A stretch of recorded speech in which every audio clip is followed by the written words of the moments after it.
On July 19, 2025, the world lost a profound voice for the Earth, a beacon of hope, and a tireless advocate for humanity's connection to the planet, Joanna Macy. At 96, this extraordinary environmental activist, Buddhist scholar, and author passed away in her Berkeley, California home, surrounded by her children and grandchildren, after a battle with pneumonia following a hip fracture, as shared by the Work That Reconnects network. Her death marked the end of a life that spanned nearly a century, one dedicated to weaving together Buddhism, systems theory, and deep ecology to inspire personal and planetary transformation. From her early days in Cold War Germany to her work with Tibetan refugees in India and her creation of the Work That Reconnects, Joanna's journey was one of courage, compassion, and an unshakable love for the world. Her words, "The heart that breaks open can contain the whole universe," continue to resonate, guiding us through grief toward action. Today, we're diving into Joanna Macy's cause of death, age, family, net worth, lifestyle, and biography, to honor a woman whose wisdom and love for life will echo for generations.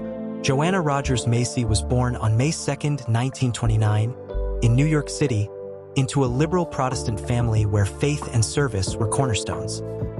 Her grandfather, a congregational preacher, and a lineage of ministers before him instilled in her a sense of purpose, as she shared in a 2019 On Being interview with Krista Tippett. Growing up on Long Island, Joanna's childhood was marked by intellectual curiosity and a rebellious streak.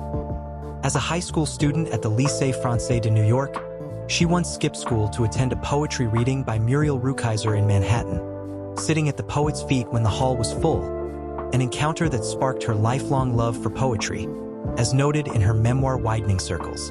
She graduated from Wellesley College in 1950 with a degree in biblical history, later earning a PhD. In religious studies from Syracuse University in 1978, where her dissertation on mutual causality in Buddhism and systems theory caused a stir, as recounted by David Loy in Tricycle. Her early years hinted at an unconventional path, one that would lead her to become a scholar, activist, and, in the words of Bill McKibben, one of the planet's treasures.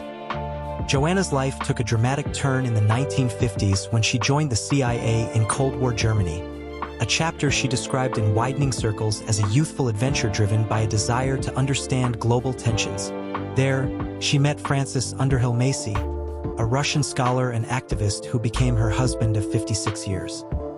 The couple moved to post-colonial India in 1964, where Franz served as a Peace Corps director, and Joanna worked with Tibetan refugees, including the young Dalai Lama, an experience that introduced her to Buddhism in 1965 per On Being. Alongside their 3 children, Peggy, Chris, and Jack, Joanna immersed herself in the Theravada tradition, studying under teachers like Nyanaponika Thera and Munindraji, as detailed on joannamacy.net. This period shaped her spiritual and activist path, blending Buddhist principles of interconnectedness with her growing awareness of ecological crises. After Fran's sudden death in 2009, Joanna leaned on her family and her work, finding solace in her Berkeley home near her children and grandchildren, as shared by the Work That Reconnects network.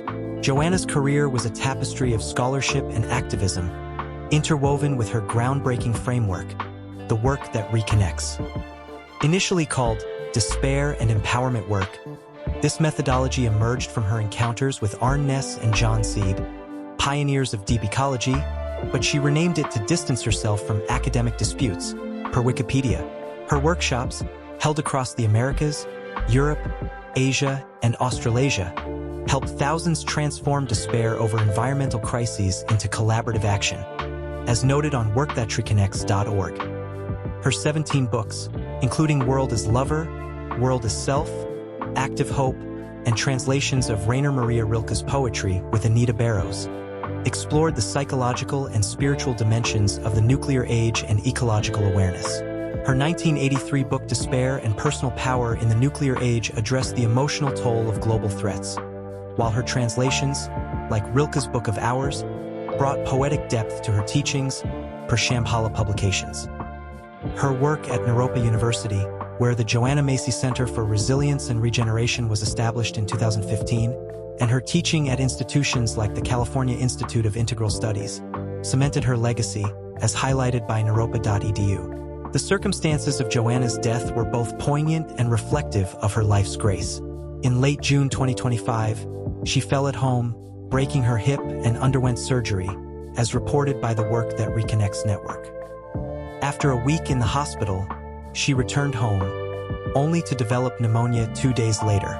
With characteristic clarity, Joanna chose to remain at home under hospice care, surrounded by loved ones, expressing her readiness to let go, as shared in a July 5, 2025, update on workthatreconnects.org. Her death on July 19 at 96 was met with an outpouring of grief and gratitude on X, where users like @Green Rupert Reed, who spent an evening with her years ago, called it one of the most amazing evenings of my life, and @Diana 4 Herford urged others to explore the work that reconnects. Her passing, described by Tricycle as leaving a yawning gap in activism and Buddhism, followed a life of fearless engagement with suffering, from nuclear contamination to species loss, as noted by Stephanie Kaza in A Wild Love for the World. Joanna's family was her anchor, though she kept their lives private. Her 3 children, Peggy, Chris, and Jack, and their families were by her side in Berkeley, where she lived in semi-retirement, as per workthatreconnects.org. Her husband, Fran, a Soviet specialist who co-taught workshops and brought her work to former Soviet countries, was a partner in both life and activism until his death in 2009, as she shared in On Being. Joanna's love for her grandchildren was evident in her choice to stay close to them, and her home was a hub for family gatherings, filled with books, Buddhist art, and mementos from her travels, as described by Aspen Times.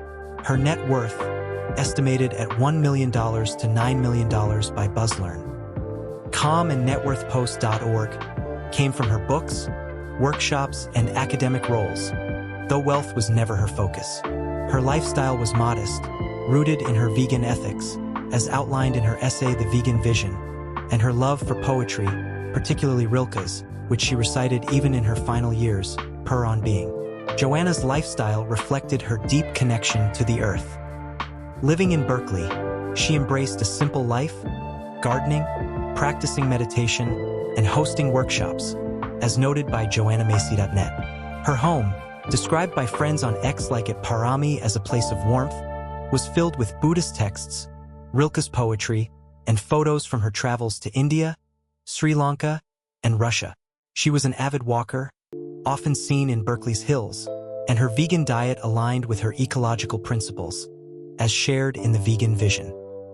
Her love for Rilke's poetry, which she translated with Anita Barrows, was a constant, with a year with Rilke serving as a companion after Fran's death, as she told Krista Tippett.